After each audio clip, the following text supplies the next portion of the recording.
Hey, welcome back to Tactics Talk with Guido. Thanks for tuning in on this episode. I am driving my Tier 9 M451 French heavy tank in a 357 middle tier. We've loaded into El Halouf in an encounter battle, and I'm headed up here to the most important area, at least on this map, which is going to be the northwest.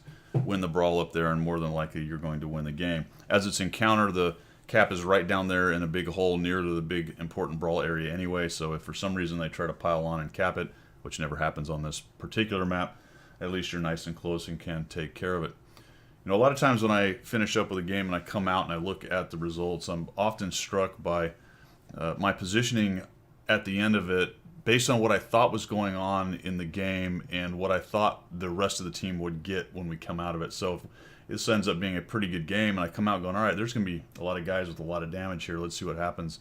And a lot of times I'm just struck with thinking, what on earth were some of these guys doing? They were all around me in my general area. They all had pretty good tanks, but they come out with one third of the damage or less. And I'm just wondering, what on earth are they doing? And in a lot of respects, it's not one single thing. It's a series of things that they're doing, and it happens to essentially be a kind of non-aggression, a more passive way of fighting, or a more careful way of fighting. Even if they're up front being aggressive as far as positioning goes, the amount of times they poke, how they micro-position within a battle, the routes that they choose to get to the next hit points are all suspect in a lot of cases. And it really starts at the very beginning. So we're going to talk about that as we go, looking at this where at the end of it I come out of it saying, what on earth were you guys doing the entire game? And a lot of times I have to go back to the replay just to figure it out. Well, there's one thing some guys are doing. They see a scout who's clearly on the back side of a hill. At best, they're going to have fleeting shots, if any, and they all stop. All right, so they're all trying to position to the northwest, which is a great idea, but they've all just kind of paused and slowed down their early positioning. And now I'm the guy in the lead with the big slow tank trying to get where we need to go. That's just misprioritization of positioning decisions right there. Just one little example where I have to say, what are you guys doing? So this tank has a good turret. I'm going to come around this corner and see if anything's there. Nope. Oh, geez, there's a mill. Take one shot and back up. That's in a mill too, so probably not somebody I want to stay in there and entice to shoot me a couple more times, maybe track me, let somebody else come around the corner, hit me with the HE, all that kind of good stuff. And I see the 5120 right there, so I'm thinking, all right, I'm going to have to be a little careful. I got a autoloader there and an autoloader on the other side over there. Clowns to the left of me and jokers to the right. So this is somebody we need to deal with, or at least to entice not to poke around. So I take a look. I see a bunch of buddies, and that's one of the reasons I do that, see what's going on, and now I'm going to move forward.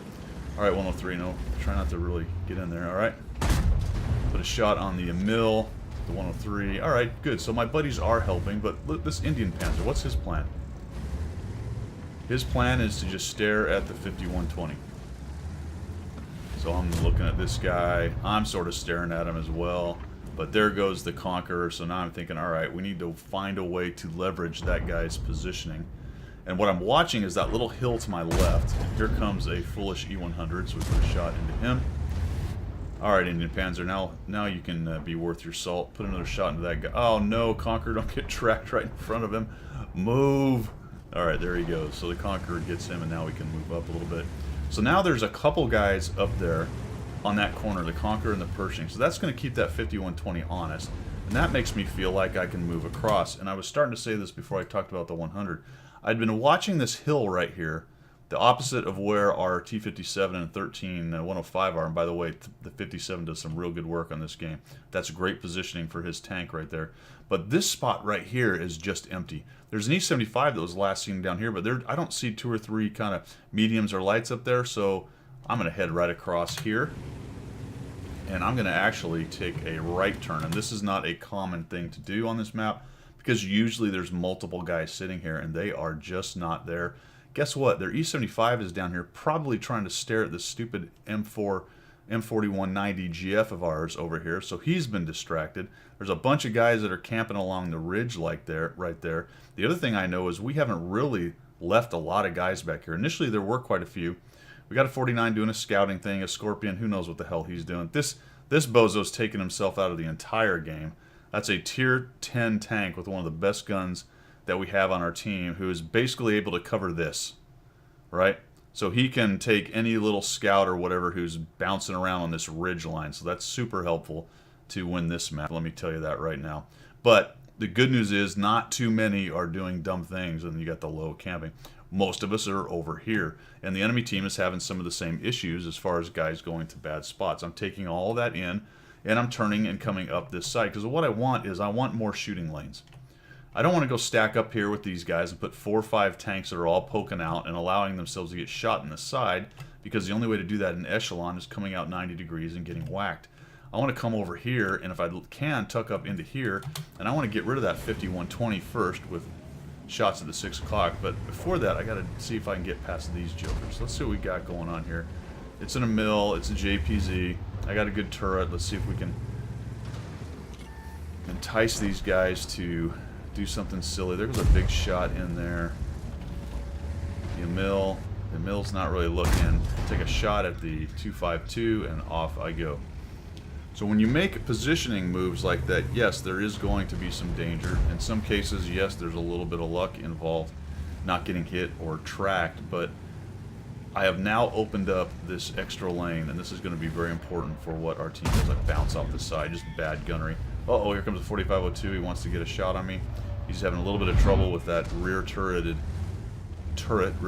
tank, so I can come around here now and tried to track him, but didn't quite get to his wheel there. So I'll put a free shot. Now I'm checking 6 because I know there's an E75 behind me, but the good news is, guess what?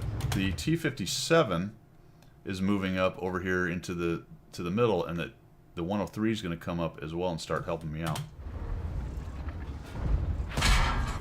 Bad on me giving him too much side armor, but the problem is I can't square up to him too well without poking some of my tank around the edge.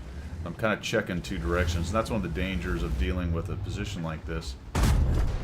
Is you've got to be cognizant of the enemy from 2 directions. So you're challenging the enemy from 2 directions, but he can also challenge you. And for those enemy team, what they did, they went back and tried to track this guy. They just back up. Now we got the 103. Take a look at that. The 103 and the 57 have pushed up here, and they're in a bind now, right? So we own this lane. We own this lane. We got guys back here who can pop out. I'm harassing them right here from the side. The 4502 is bummed. And you'll notice through this whole thing when I say, what are you guys doing? Every time I'm reloaded, I'm looking for a shot. And that's just something you don't see from the majority of players. They don't actively look for shots as much as some of the better players do. They're a little bit more content to sit back. They're waiting for a couple of them to shoot like that, and then they're going to come in and get shots. I just go right into the edge of the JPZ. He's really anchoring that corner right there, and then he fires. Now he's vulnerable. The mill's fired a couple times. Come in here. Unfortunately, he had one more shot, but I put one into him as well, and down he goes. And we've got the JPZ trying to turn around. Probably should have stopped and just taken that shot. I end up tracking myself, trying to be too clever by half. I'm just trying to bump and harass this JPZ. If somehow I can get into his tracks and track him, that would be good too. Can't quite do that. Down he goes. I get hit by the STA2, but charge into here, do a little auto aim because it's so close. Unlikely to miss or bounce, and down he goes with a shot and a little help from my friends. And again, it's going back to, all right, what are you guys doing? How is it that I am so completely in the lead and these guys are so far back here? Again, the T57 did some great positioning and dropped a lot of damage. But the rest of these guys are just kind of milquetoast in the damage department. And here I am just charging forward because the whole time I was playing this match, I pressed, right? I looked for shots, I looked for shots, I looked for positions. I looked for micro positions, I looked for flanking opportunities, I looked for tracking opportunities. Every time my gun was ready to shoot, I was looking for another shot. And that is just something that the majority of players do not do. And if you can start to add that into your bag of tricks, where you press a little harder, shoot a little more, you're going to find that only good things happen. You've got to be careful about overextending, you've got to be careful about overcommitting, overexposing. But the only way anyone's ever going to learn where that line is or how to do it well is to try it. You can sit back and relax and roll around at 1200, whatever it is, XVM, the word escapes me at this moment, or the acronym. You can sit around there at 1200 for years and years and be quite content. But if you actually actively want to get better, then you've got to press the test a few times more. All right, guys, don't be the guy that at the end of the game I look at and say, what on earth were you doing the whole game? How did what I felt like a mediocre game of 4,700, how did that happen? And you were right next to me and only got 1,300. All right. Hope you learned something. Hope you like what you saw, guys. If you did, make sure you subscribe to the channel, and we will see ya.